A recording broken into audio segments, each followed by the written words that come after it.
African American theater has played a critical role, I would say, in African American culture. Invariably, the theater has existed through African American history as a resource, as a space to talk about social and political issues, as a place to present and represent African American experiences that may not be represented by more mainstream sources.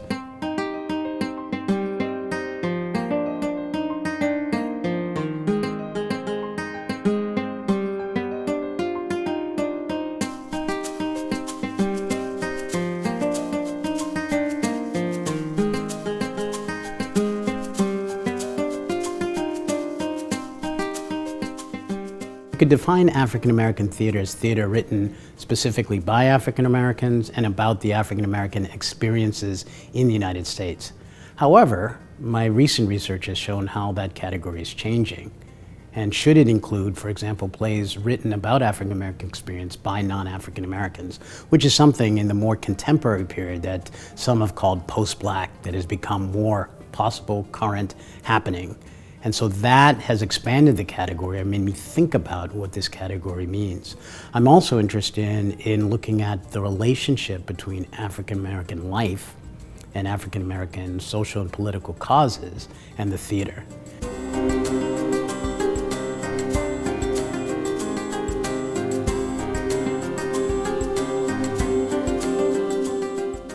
My interest in African American theater grows out of my greater interest in social protest theater. Social protest theater I would define as theater that looks to affect how people think and how they act. And so one of the questions I'm particularly interested in is how could an art form have that type of social efficacy? How can an art form get people to do something other than potentially clap at the end of it?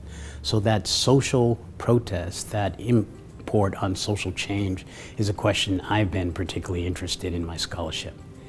And what has motivated this is invariably at times of social need or social urgency, when there's a cause, a crisis, one of the ways that people deal with it is they put on a play.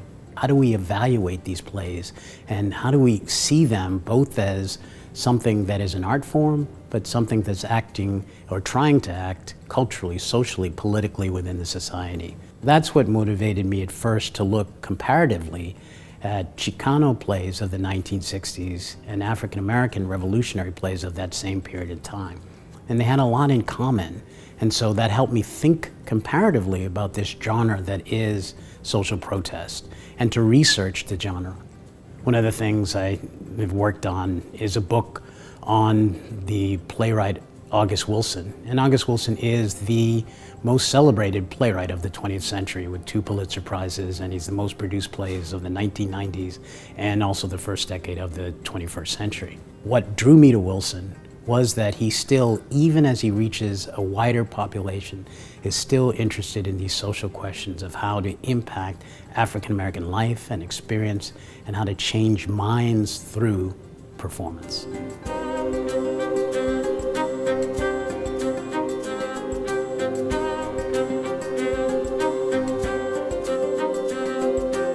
Research means spending a lot of time reading and reading critically, reading other articles in the field, reading people talking about theory in relationship to critical race theory, people talking about African American experience in the contemporary times, and then writing and trying to find a way to bring that reading to bear on text. So it's also closely reading plays, and in my case, and I think it's the case of others potentially in the arts, it's looking at performances. It's studying performances closely, going to, and potentially seeing them again and again and learning through the performance how and what is happening and how it is informed by critically really digging deeply into that particular performance and text.